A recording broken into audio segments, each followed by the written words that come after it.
Crime e Castigo no País dos Brandos Costumes, de Pedro Almeida Vieira, publicado pela Planeta, é o livro que recomendamos no Ler Mais, Ler Melhor de hoje. Um século depois da Constituição da República Portuguesa de 1911 ter abolido a pena de morte, esta obra revela 30 crimes históricos ocorridos entre os séculos XVI e XIX, julgados com a pena de morte. Eu parti para esta obra, que é o primeiro volume de dois, porque há muito mais crimes interessantes para abordar, mas o meu ponto de partida foi talvez desmistificar aquilo que é um mito, ou seja, nós nunca não fomos, nem somos hoje, um país de brandos costumes. Aquilo que efetivamente evoluiu bastante foi a forma como o Estado intervinha em relação aos crimes. A pena de morte é, digamos, uma medida drástica e irreversível, e nesse aspecto Portugal, ao abolir a pena de morte para crimes civis ainda no século XIX e depois com a Constituição de 1911, da qual nós estamos agora a comemorar o centenário, e depois a pesquisar,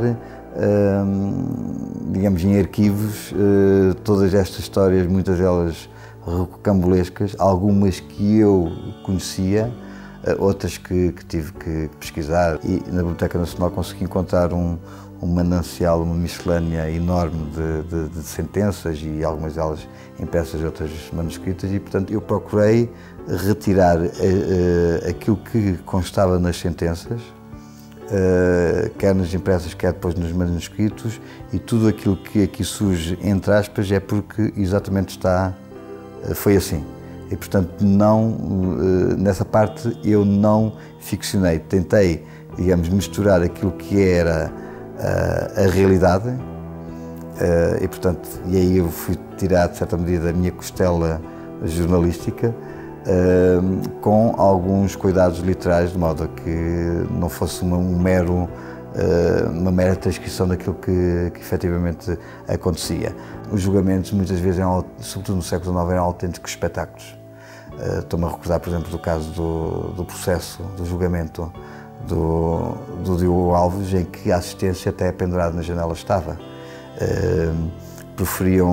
A assistência proferia impropérios contra os arguidos.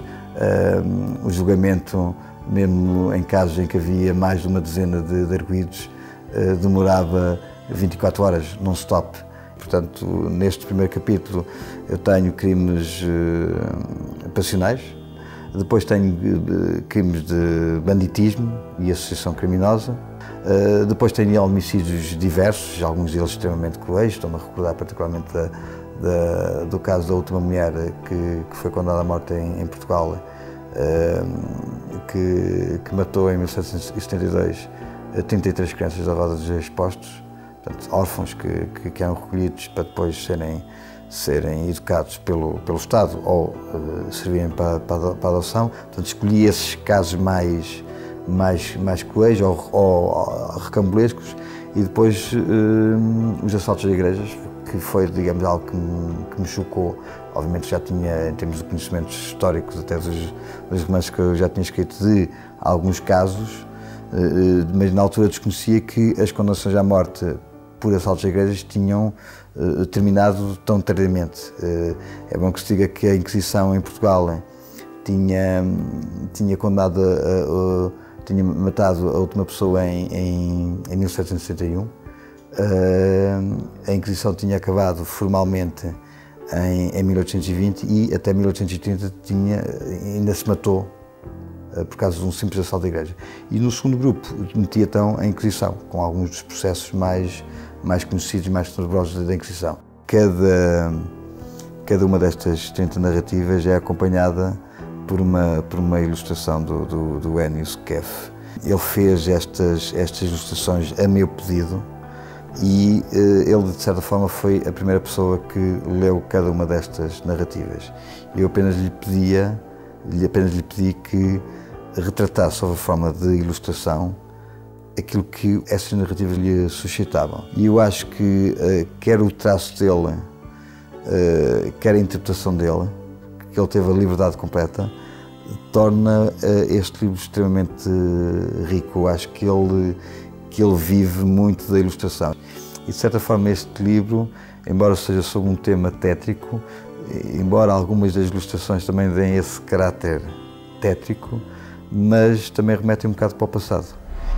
Crime e Castigo no País dos Brandos Costumes, de Pedro Almeida Vieira, a sugestão de hoje para as suas leituras.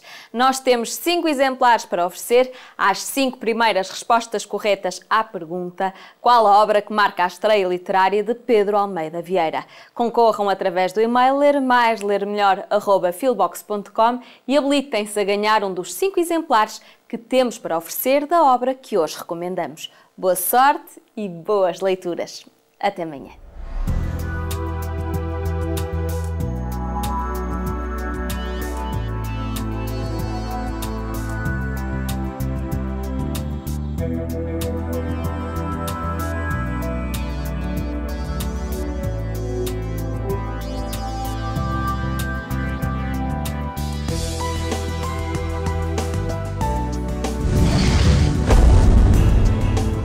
Programa apoiado pelo Plano Nacional de Leitura.